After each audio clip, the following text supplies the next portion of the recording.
morning. Good morning. And a blessed Sunday to all of our church family and guests. And of course, to those who are watching online. Thank you for joining our worship service today here in Blessed Word Christian Church in Las Vegas, Nevada. If this is your first time to join, please, I just want to let you know that we are holding our services in the Silver Mesa Recreational Center in 4025 Allen Lane, North Las Vegas. And if you are able to come, you are most welcome to join in person. And the church entrance is fronting Alexander Street. Now for this year, our theme is Growing in Christ, and for the month of March until Resurrection Sunday, as our pastor has mentioned last week, we are focused on the greatest love story ever told. And of course, none other than the life of our Lord Jesus. And just to review what we have learned from the past 2 Sundays, Pastor Mark has shared with us that servitude is about service and submission, whereby God works through our service to Him. And there has to be a close servant-master relationship because servitude is divinely ordained. It is a divinely ordained service. And servitude involves a change in our inner attitude, which involves integrity, compassion, and willingness to help the weak. And last week, we were reminded by our pastor of the reality of spiritual warfare, that the enemy is real. So following Jesus' example, we ought to be aware of the spiritual battle, and we need to watch and pray. You know, the battlefield is both natural or physical and spiritual. Therefore, we should always put on all of the armor of God and never take it off. Our pastor reminded us that there is no verse in the Bible that tells us to take off the armor. We should always put it on. And so this Sunday, we continue with the life of our Lord Jesus, and let us look at some important events in His life. And our verses today are found in the Gospel of John, chapter 4, verses 1 to 42. And our message this morning is entitled, Breaking the Barriers. So let us first pray before we dwell into the message. Dear loving Father, as we worship this morning, we request Thee to manifest Your presence in our midst and in our hearts. We request, Father, for a clear understanding of Your word. We ask, O God, that You will speak to our hearts. We are needy, and we humble ourselves before You. And may You meet each one of us where we are.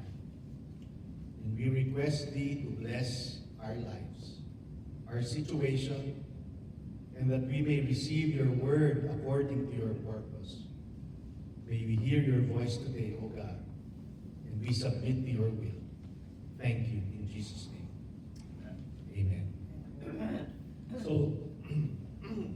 So let us read John chapter 4, which is our text today, verses 1 to 42. Therefore, when the Lord knew that the Pharisees had heard that Jesus made and baptized more disciples than John, though Jesus Himself did not baptize, but His disciples, He left Judea and departed again to Galilee. But He needed to go through Samaria. So He came to a city of Samaria, which is called Sychar, near the plot of ground that Jacob gave to his son Joseph. Now Jacob's well was there.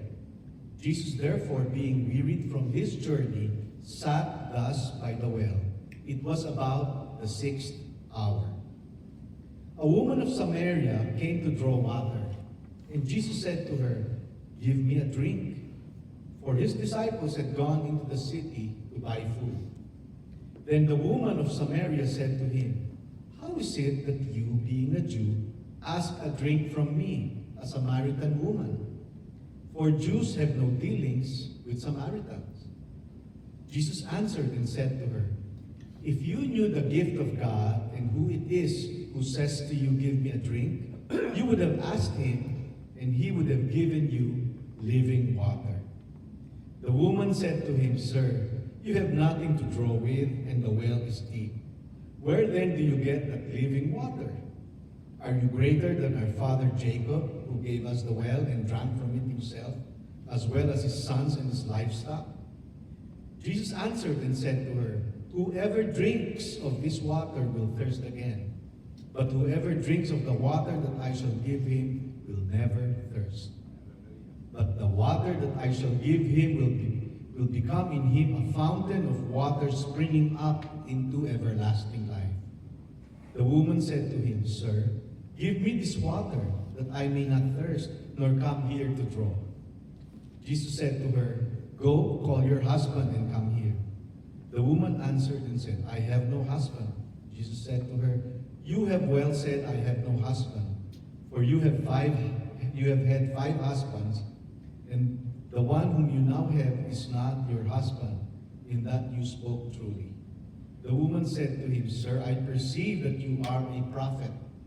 Our fathers worshipped on this mountain, and you Jews say that in Jerusalem is the place where one ought to worship." Jesus said to her, "Woman, believe me, the hour is coming when you will neither on this mountain nor in Jerusalem worship the Father. You worship what you do not know. We know what we worship, for salvation is of the Jews.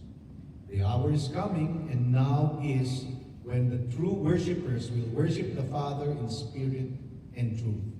For the Father is seeking such to worship him. God is spirit, and those who worship him must worship in spirit and truth."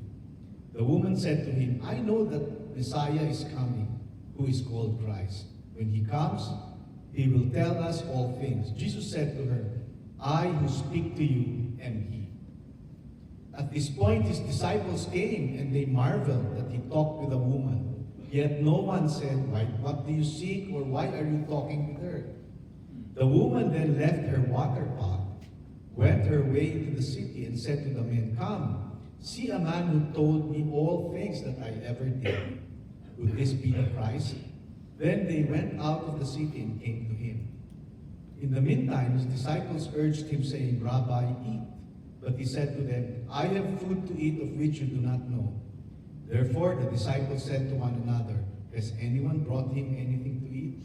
Jesus said to them, "My food is to do the will of him who sent me, and to finish his work. Do you not say there are still 4 months, and then comes the harvest? Behold, I say to you, lift up your eyes and look at the fields, for they are already white for harvest. And he who reaps receives wages and gathers fruit for eternal life, that both he who sows and he who reaps may rejoice together. For in this the saying is true, one sows and one reaps. I sent you to reap that for which you have not labored. Others have labored, and you have entered into their labors." And many of the Samaritans of that day believed in him because of the word of the woman who testified, "He told me all that I ever did." So when the Samaritans had come to him, they urged him to stay with them, and he stayed there 2 days. And many more believed because of his word. Then they said to the woman, "Now we believe not because of what you said, for we ourselves have heard him, and we know that this is indeed the Christ, the Savior of the world." May God bless his word. Well, it's a long reading, but it gives us a good story of what happened in the well and with the Samaritan woman. Now, if you know that you have only 3 years to live, what would you do? Perhaps you might say, "Oh, I will prioritize my activities from now on because I only have 3 years." You will get your bucket list and do all of the things you want to experience in this world. You want to enjoy your life the remaining 3 years. And of course, a lot of things can come to mind. Well, our Lord Jesus actually had that predicament. When he turned 30, he knew his time to leave the world is near.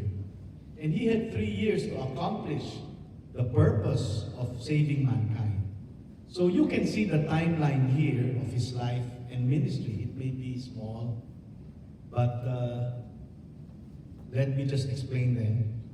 That in the early events of his public ministry, well, you know, Jesus had to be baptized by Joseph the Baptist, by John the Baptist primarily. And he met his first disciple, Andrew, because Andrew was a disciple of John the Baptist, who introduced Jesus. And since that time, Andrew went and followed Jesus. And then he introduced his brother Simon.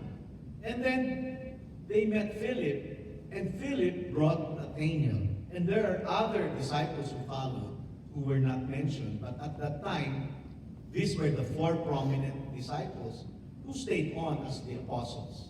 Okay? And then he was led into the desert.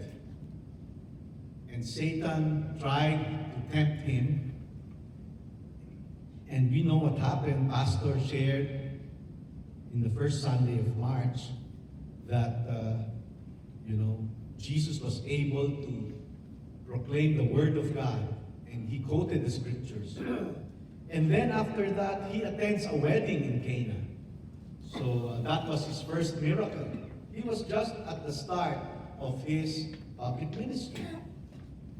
And he goes to Jerusalem, and there he started to cleanse the temple. He was filled with passion. He took a scourge, and he overturned the tables of the merchants, calling out that his Father's house should be a house of prayer. Now, of course, this event also happened just before he was going to be crucified, when he went to Jerusalem again. But that time, he didn't have a scourge. And then he decides to go back to Judea. From Judea, he decides to go back to Galilee. And hence, from Judea, going to Galilee, if you can see a map, there is going to be a map that will be shown. But from the south, you have to go to the north. Okay? So in this case, here is Judea, you have to go up. Now normally, the Jews, and it has been their practice, that they will go to the east side through Perea, and they will not pass through Samaria, and then they go to Galilee. Or they will go to the west, which is towards the Mediterranean Sea, and then they will go across, again, not crossing Samaria, but going to Caesarea, and then to Galilee. So you don't pass through Samaria. But notice what Jesus said, that he needed to pass through Samaria. Now the disciples, of course, just follow him because they have known Jesus already by the time, after a few weeks, that he is the Christ. And John the Baptist has really introduced Jesus. Okay? So they have to go through Samaria. Now, just a little background. The Samaritans occupied this part of the country which formerly belonged to the tribe of Ephraim and Manasseh. And the capital of that country was Samaria.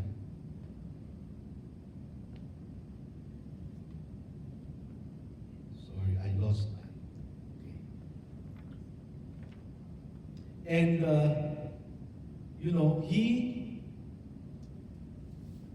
he understood. Jesus knew, the practice at that time, but he doesn't mind.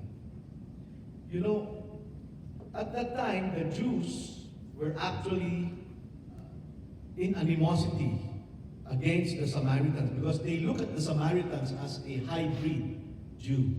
You know, they came from a line of Jews that married foreigners. And you know, Jews don't like that because you cannot get married with a Gentile. And so they considered the Samaritans as Gentiles. And in fact, at the time when Nehemiah was actually building the wall of Jerusalem, you remember Sanballat, who was opposing Nehemiah. He was a Samaritan, and he was building a temple in Mount Gerizim also. And here was Nehemiah building the temple in Jerusalem, or the walls, to protect the temple in Jerusalem, or to have a temple later on. But the Samaritans were building their own temple, so they didn't like that. So also Samaria became a refuge for all of the outlaws in Judea. So if you committed a crime and you don't want to get murdered, you go to Samaria and no one will take revenge against you. So they consider Samaria as a bad place. So the Samaritans also thought that only the 5 books of Moses are the scriptures. They did not consider the writings of the other prophets. Okay? Like Isaiah, okay, Jeremiah, they forgot about those. Only the 5 books of Moses are important to them. So there is a big gap and animosity between the Jews and the Samaritans. But you know, Jesus said he needed to go through Samaria because Jesus has that purpose. He had to break the barriers. And what barriers are we talking about? Number 1, Jesus breaks the barrier of prejudice. If we look at verses 1 to 9, therefore, when the Lord knew that the Pharisees had heard that Jesus made and baptized more disciples than John, look at the last in verse 4, but he needed to go through Samaria. So he came to a city of Samaria, which is called Sychar, near the plot of ground that Jacob gave to his son Joseph. And Jacob's well was there. So we see the well there. And it was the 6th hour, so that was about 12 noon. It was the hottest part of the day. Then a woman of Samaria said to him, and he saw a woman of Samaria came there, and Jesus said, "Give me a drink." So imagine, here is a Jew asking a Samaritan, and even a woman at that. So you see, Jews hate Samaritans. That is the prejudice there at the time. But Jesus broke that prejudice. In fact, the Samaritan woman was surprised. You, a Jew, talking to me, a Samaritan? So, in fact, the disciples must have had a tough time because normally, you do not want to handle anything that is touched by Samaritans. Much more so the food. But Jesus told his disciples, go and buy food in the market. They were thinking, okay, so we will eat what the Samaritans are eating. This is different. But the rabbi said so, so we follow. And, you know, it is forbidden to associate with Samaritans, and much more so to eat what they eat. Well, Jesus changed all that notion because he breaks the barrier of prejudice. In fact, another prejudice is not talking to a woman in public. More so a Samaritan at that. In the Jewish tradition, men are not supposed to talk to women in public, even to their own wives. In fact, when they walk behind. When they worship, they have to be on the other side of the aisle. They cannot be together. You know, in the Talmud, there is a grouped prayer, which is translated like this. Thank you, our God and Heavenly Father, for not making me a Gentile. Thank you, our God and Heavenly Father, for not making me a woman. And thank you, our God and Heavenly Father, for not making me a slave. So that is how distant a woman is. Well, you know, a wise man gave an advice to some men. He said, if you are talking to someone who is younger than you so that you don't get an outburst of emotion, you have to count at least 10 seconds. But if you are talking to someone who is of equal, status, count 20 seconds so that you don't lose your temper. If you are talking to someone who is older than you count at least 30 seconds, okay, before you say anything. But if you are talking to a woman, especially to your wife, don't stop counting. Okay. You see, it's different how men treat the women. And this was during the time of Jesus and the disciples. Anyway, we see here that Jesus breaks that barrier. No more, I can talk to a woman. And that's why the Samaritan woman was so surprised. I am a Samaritan and I am a woman and you're talking to me? So that was the first barrier that Jesus showed, which has to be removed.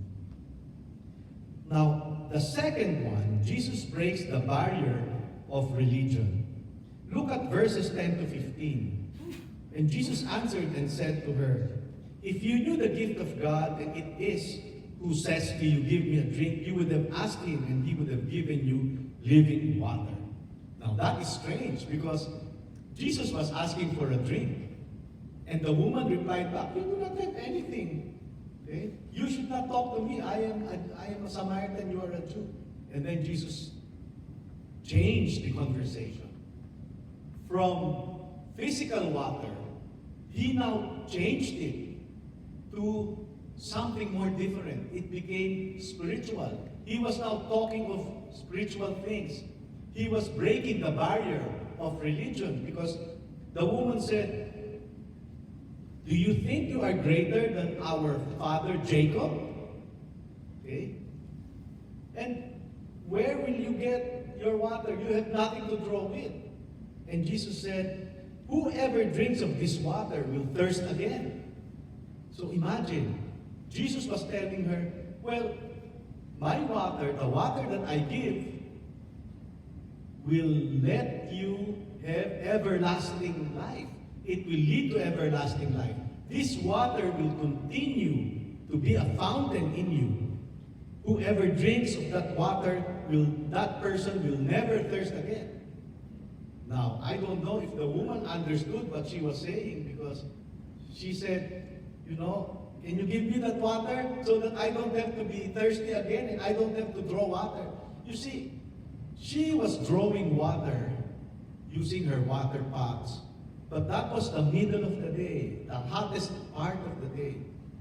Normally, when you draw water, it was during the dusk, when it's cooler. But then, most likely, this woman does not want to have an audience with other people. Maybe she is trying to hide herself. She's trying to avoid other people. And that's why she was coming in the middle of the day. And Jesus most likely knew that because he knows everything. In chapter 2, he says, he knows the very heart of man. So, the next phase of discussion shows how Jesus breaks the barrier of religion. Jesus leads the discussion from a physical need to a spiritual need. The need for a natural water to drink has now led to attaining living water that results in not being thirsty again, one that leads to eternal life. You see, we hear Jesus say about being the living water. In John 7:37 to 39, Jesus said, on the last day, the great day of the feast, Jesus stood and cried out saying, if anyone thirsts, so he was in a crowd in John chapter 7, if anyone thirsts, let him come to me and drink.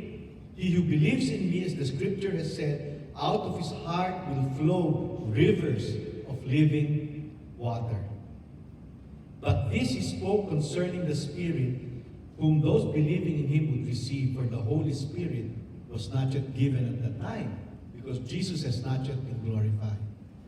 But here, Jesus was already announcing, if you are thirsty, come to me, and you will never thirst again.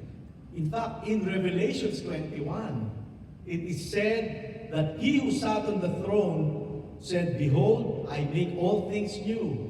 And he said to me, write, for these words are true and faithful. And he said to John, and he said to me, it is done, I am the Alpha and the Omega, the beginning and the end. I will give the fountain of water of life freely to him who thirsts. He who overcomes will inherit all things, and I will be his God, and he shall be my son. So Jesus is always giving this invitation. Now in John 14, verse 4, 19 to 24, Jesus also clarifies about worship. So he was talking of the paradigm of the woman. How am I supposed to worship God? And Jesus, was talking to her. The woman said to him, Sir, I perceive that you are a prophet. Okay? In verse 19 to 24. The hour is coming when you will, and Jesus said to her, Woman, believe me, the hour is coming when you will neither in this mountain nor in Jerusalem worship the Father. So you see, they built a temple in Mount Gerizim, and that is where the Samaritans worship. That's why Jesus said, it is neither in this mountain. And however, he is changing the rules now.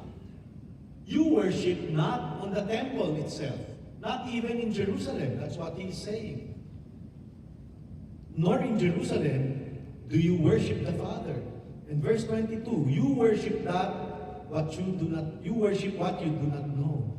We know what we worship, for salvation is of the Jews.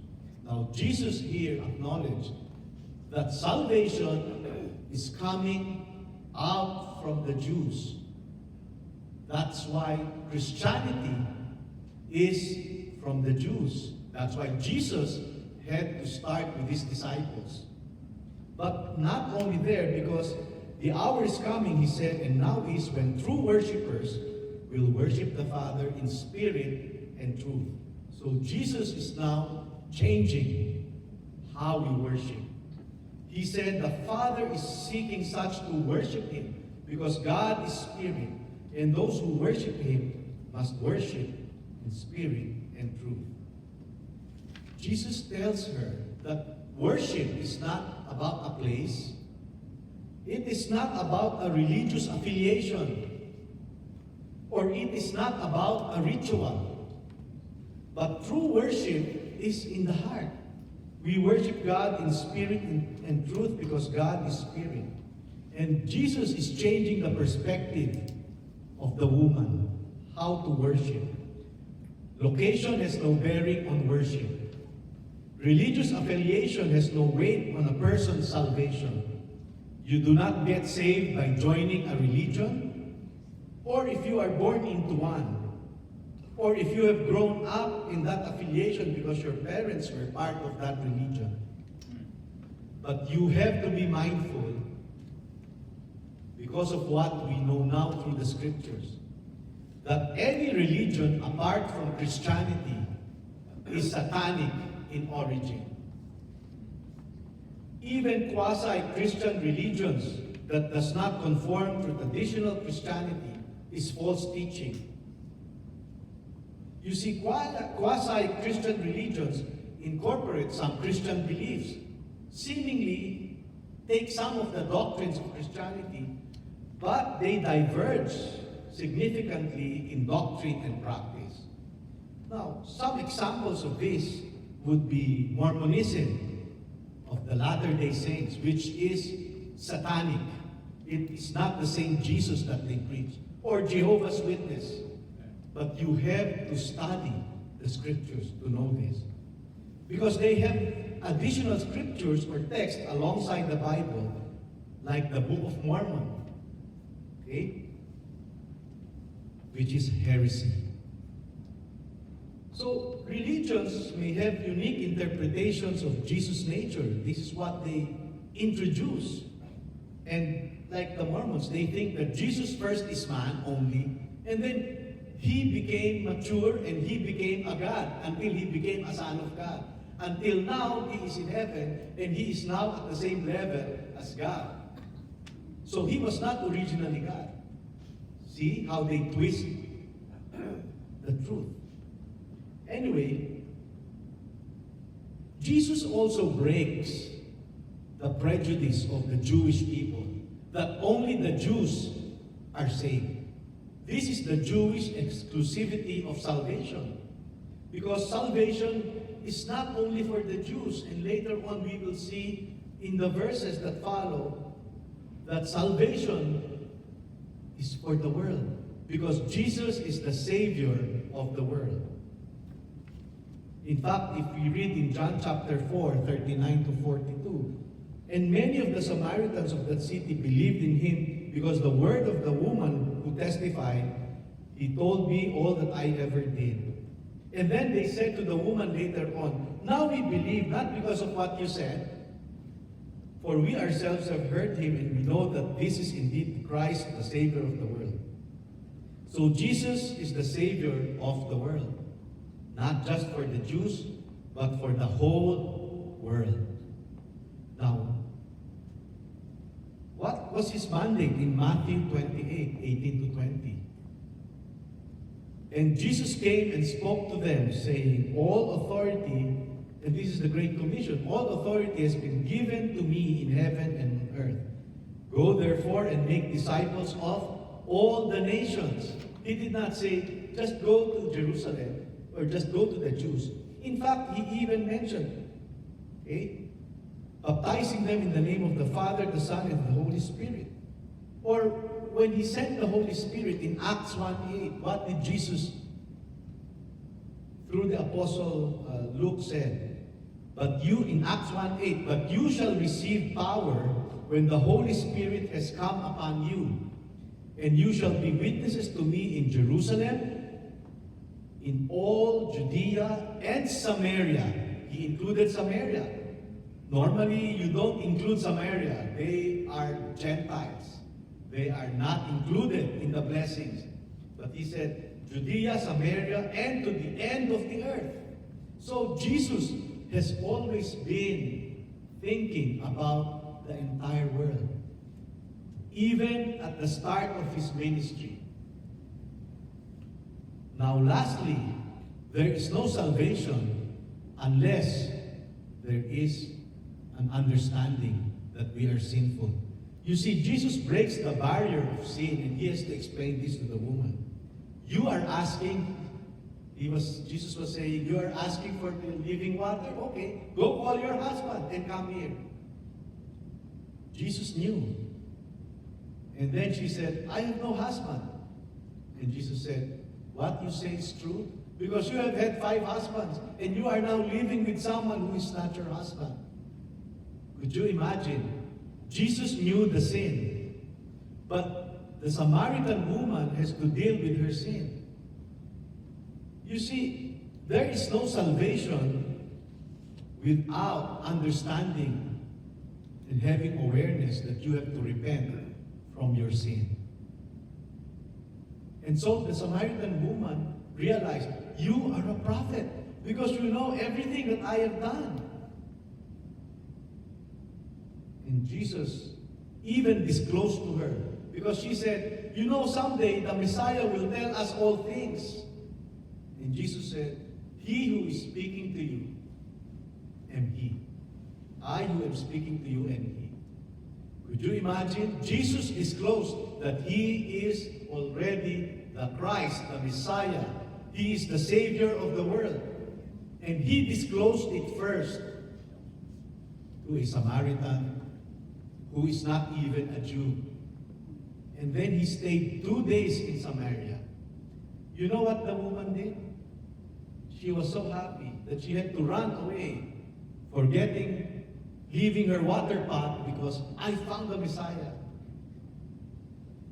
So in closing, I just want to share a few important aspect of application. Because we know that Jesus has broken the barriers. He broke the barrier of prejudice. We cannot be looking at others and saying they are less equal than us. Jesus has broken the barrier of religion. He has changed the mindset and the paradigm on religion, how we worship. And Jesus has changed, and He has removed the barrier of sin, because He said He is the Savior of the world. He is the Messiah. First, just a few applications. Number one, we know that God is sovereign and we have to trust Him. Maybe there are things in your life that you are not happy with. And when you plan your life, you might say, has God forgotten me? Or what happened to my future? Well, you have to entrust it to God. You have to trust Him. Jesus is sovereign. You know, when they were going to Samaria, probably the disciples were saying, why do we have to go through Samaria? We can pass through the east or through the west. But Jesus said He needed to go through Samaria because He has a divine appointment. And that is because of this Samaritan woman. Because He is sovereign. He knows all things. So apparently Jesus has taken into consideration all of the events. The things that are happening to the woman, that she is going there on the 12th or the 6th hour of the day, or 12 noon, that she is avoiding people, but then Jesus chose to be there, to talk to her. And then Jesus knew her heart. So God is sovereign. He knows our heart. Jesus came at exactly the right time, at the right place. And He knows just what to say. It is evident that He had a plan and He is in control. The same is true in our lives. Jesus is in control. And He has His divine plan and intervention, always working together for good to those who love God and to those who are called according to His purpose. Number two, Jesus Himself said He is the Messiah. Jesus is the Savior of the world. There is none other. In Acts 4:12, there is no other name given among men by which we can be saved except through the name of Jesus Christ. So don't believe any other pretending saviors. There is only one Savior of the world, Jesus. And so we have to share that Jesus is the Savior of the world. The reaction of the woman, she was so happy.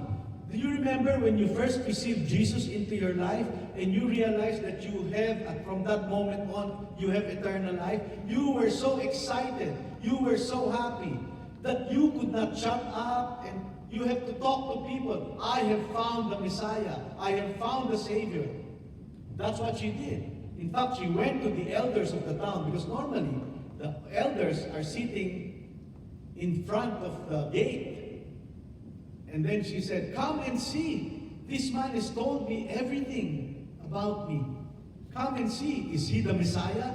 You know, she doesn't want to tell them, hey, I have found the Messiah, because they will say, hey, we know you. Who are you talking to? I mean, we are the elders, or we know that we cannot trust you. Who are you? But that's why she said, come and see. Look for yourself. He is the Messiah. She wanted to introduce Jesus. And so they went. And they found out for themselves. Jesus is the Savior of the world. And then third application is walk in Him. This is something that the Samaritans did. You know, they even requested Jesus to stay longer. So, you know, Jesus really planned it. He stayed there for 2 more days. And what does the scripture say? And many more believed. You know, in Colossians chapter 2, 6 and 7, it says, as you therefore have received Christ Jesus the Lord, so walk in Him, rooted and built up in Him and established in the faith, as you have been taught, abounding in it with thanksgiving. To walk in Him is to live your life according to the will of God, according to the will of Jesus. If you have received Jesus by faith, then you should live by faith. You should follow Him. You should obey Him. You should be very careful to walk according to His ways. And we should trust Him for everything in our lives. You know, I just want to share this example about the redwood trees. You know, the coastal redwood trees, or the Sequoia sempervirens, which is the scientific name of the redwood trees, if you've been to Northern California. You know, the redwood trees are known for their majestic height and impressive size. They can grow an average of 200 to 240 feet, and some tall ones even grow up to 350 feet. The tallest that they have measured, they said, was 379 feet. That's really tall. If you imagine that one floor of a building is about 12 or 13 feet, how many floors is that? And how wide is a redwood tree? You see, the average diameter of a tree, the redwood tree, could be as wide as 20 to 30 feet. Imagine how wide. Okay? That is a huge tree. Now, have you ever wondered how the roots grow, how deep they go down? You see, the roots of these giant trees play a crucial role in supporting their massive trunks and withstanding the forces of nature. As you walk through a redwood forest, you cannot help but be in awe of the towering trees that surround you. But what lies beneath the surface is just as remarkable. You see, the roots have adapted to the environment in a unique way. First, the roots go down, but only up to around 8 to 13 feet. So you might say, 8 to 13 feet, that's not it. Imagine how tall they are. When the winds blow, they may easily be toppled down, but they're strong. You see, one part of the roots go down deep, and 13 feet is good enough so that they will be able to get water, the underground water supply, so that even during dry seasons, they are able to drink water. However, there are different types of roots that are just 6 to 8 feet in length, but they don't go vertical, they go horizontal. And these roots interconnect with all of the other roots of the trees. They seem to find each other, and so they get so intertwined and interconnected that it is like a big mass of support for all of these trees together. You see, in Colossians 2, 6 and 7, it said in verse 7, rooted and built up in Him. The only way that you can really grow and be built up in Him, in faith, is to be rooted in faith.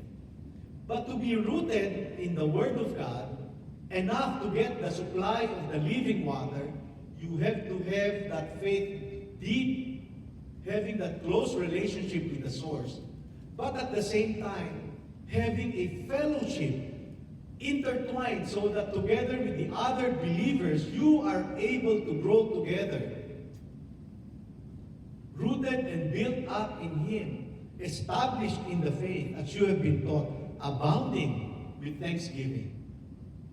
And I believe this is how we as believers can grow. We have to walk in Him together, rooted in Christ and rooted with one another, growing together in our faith.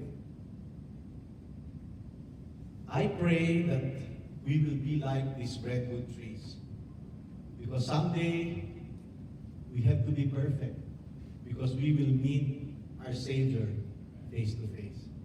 May God bless His word.